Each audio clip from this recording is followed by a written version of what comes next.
Culture d'été, Nicolas Caro nous a rejoint dans le studio d'Europe 1 Matin. Bonjour Nicolas. Bonjour Maxime. Ce matin, une idée de lecture pour cet été avec un classique, un grand classique, L'Attrape-cœur de Salinger. Oui, un grand classique de la littérature américaine et mondiale finalement, de la littérature universelle, tant ce livre a été et est encore si précieux pour beaucoup de lecteurs. Il date de 1951.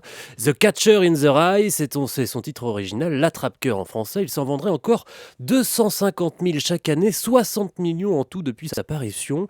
Alors l'histoire, on suit l'itinéraire du jeune Holden Caulfield à New York. Il a 16 ans, il vient de se faire renvoyer de son collège juste un peu avant Noël, mais il ne veut pas rentrer chez lui, chez ses parents, alors il s'enfuit et il va errer dans New York pendant 3 jours. Il fait froid, le jeune Holden Caulfield ne sait pas bien où aller, il a un peu d'argent, il se trouve une chambre dans un hôtel miteux et il fait quelques rencontres improbables, des prostituées, un ancien professeur qui lui donne un toit pour la nuit. Ça ne se passera pas aussi bien qu'Holden l'avait espéré. Il se balade dans Central Park, il est un peu perdu et il fait finalement l'expérience de la vie dans ce qu'elle a de dur et de violent. Il passe à l'âge adulte, mais dans la douleur. Le roman est écrit à la première personne. On est dans la tête de cet adolescent et surtout son langage est celui d'un ado, une langue parlée, familière, argotique, grammaticalement approximative, et c'est cela qui donne au roman sa force et son authenticité. Un roman fondateur pour beaucoup, un livre qui a changé la vie de nombreux lecteurs, comme l'écrivain Philippe Dian. Il vient d'entrer à la fac quand il lit L'Attrape-cœur pour la première fois et il ne sera plus jamais le même homme.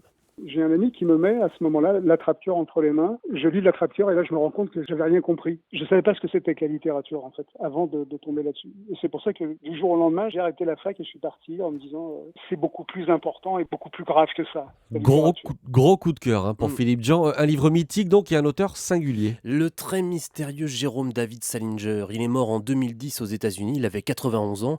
Un auteur culte qui n'a que très peu publié. Après L'Attrape-cœur, il a sorti Franny et Zoé, quelques nouvelles, et c'est à peu près tout. Face au gigantesque succès de L'Attrape-cœur, l'écrivain s'est réfugié dans l'isolement le plus total dans le fin fond du New Hampshire, à Cornish exactement, à la fin des années 50, et on n'entendra pratiquement plus parler de lui.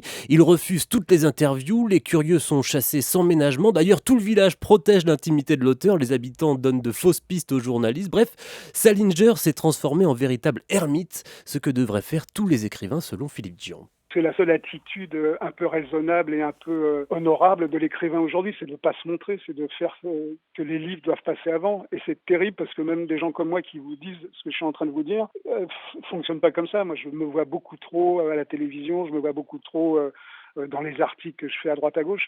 L'écrivain, c'est quelqu'un qui est caché. Les choses qu'on doit montrer, c'est les livres. Et donc, l'attitude de Salinger de se retirer du monde, c'était un sacré exemple, particulièrement compliqué et difficile à suivre. Bon alors, qu'est-ce qu'il a fait pendant toutes ces années ? Eh bien, on ne sait pas, les rumeurs les plus folles ont circulé sur son compte, et pour les livres, la légende veut que des manuscrits jamais publiés attendent dans un coffre-fort. Peut-être existe-t-il, peut-être les lira-t-on un jour, on espère, personne ne le sait. Ça fait partie du mystère, ça fait partie du mythe. Le mythe de l'attrape-cœur. Voilà. Merci Nicolas Caro, c'était Culture d'été dans Europe 1 Matin.